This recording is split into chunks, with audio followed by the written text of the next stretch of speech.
Hi, my name's Pete. I'm a dealer in antique writing equipment, and this is just a short instructional video about Victorian propelling mechanical pencils. If you have a love for these things like I do, and you pick one up and you get one home and you find that it's all jammed up and not working, this is what to do. Okay, they can be tricky. There's lots of things that happen with these. They get all congealed inside, and the leads don't work, and they can be totally stuck, and you can't free them off, and they often sit there for 60-70 years in a drawer without anybody using them. So, and they're well worth getting up and running because they're totally functional. They're great things to actually use now. You can put pencil lead in them and off you go. Okay, so I've got two types here. These are two very simple types. They come in far more complicated than that. These are just simple pencils. They come with pens that slide out. They come with pen knives. They come with calendars on the end. There's many different variations. They come in novelty form as animals and God knows what.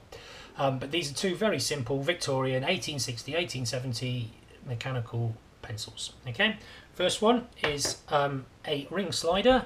I don't know if you can see, but there's a ring there, and when you slide that out, the operational part of the pencil emerges from the end. Okay, that's pretty much the same on all mechanical pencils. The only other variation is the button slider. It's exactly the same, but it uses a button.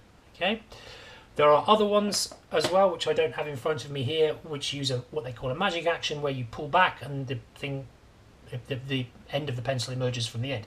But basically, they all work in the same way. The most important thing is the mechanical action inside the pencil. This is the thing that really, that jams up and doesn't work. So, first thing to do is check to see if the pencil's working. Okay, so for that you would slide the pencil out. So you'd slide it out like that.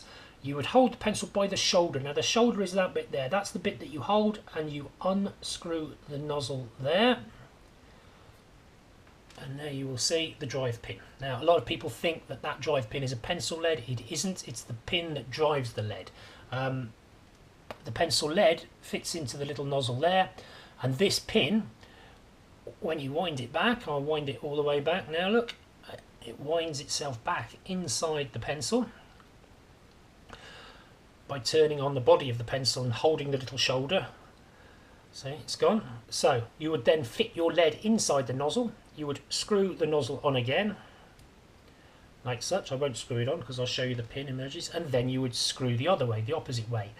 And now you'll see that drive pin is now emerging, and if the nozzle were on, it would be pushing the lead forward out of the nozzle.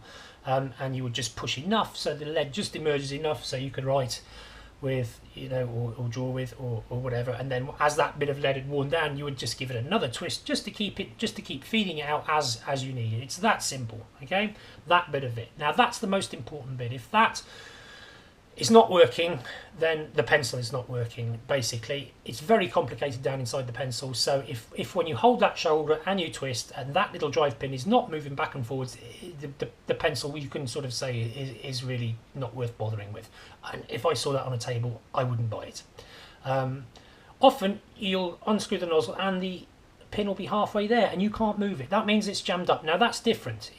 If the pin is there, then there's a chance. So you'd have to take that home and you'd have to fire some WD or some graphite powder, which is better, or graphite paste, which is even better than that, down there. If it was jammed up, I would put a little bit of WD down there to begin with, just to loosen it off. That's going to do a better job of loosening off anything that's freed than graphite paste. And then I'd wait a few hours and come back, and hopefully you just get slowly get a little bit of movement on it, and so on until you've got it going.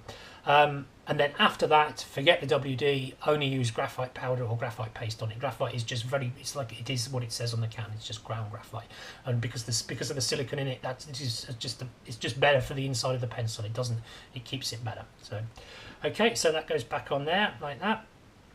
And that's that side of it. One good thing as well to check with these is if you find one and it's got a terminal on, like this one has. This one has a terminal end, and most of them have some kind of seal on the end for sealing.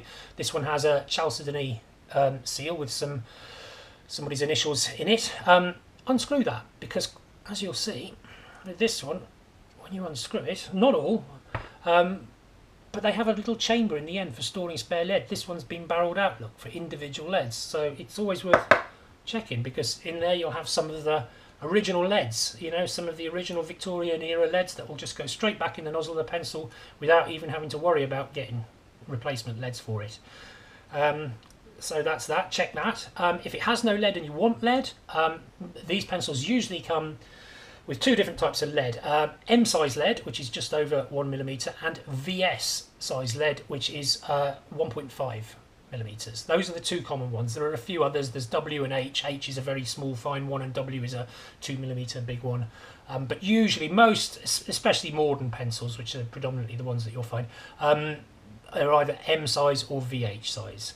M's a bit tricky. VS is a little bit easier, but you know, you will be able to find them online. I sell them online. You know, I pick them up and sell them. They're there anyway. So, and that's about it, really. I mean, that's all there is to it, really. I mean, you know, as I said, just to recap.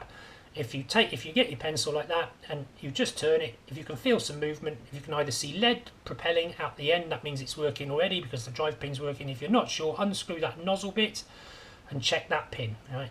If that's working, anything else can be done. Often there will be an old lead jammed into the nozzle that you can get out with a bit of a, you know, with a pin or with a little drill or something, and a lot of patients you can get that out. They get in there quite tight. I have some special little fine drills that I just pop up there just to drill them out if there's one stuck. Okay, I hope that was helpful for you, and thank you for watching.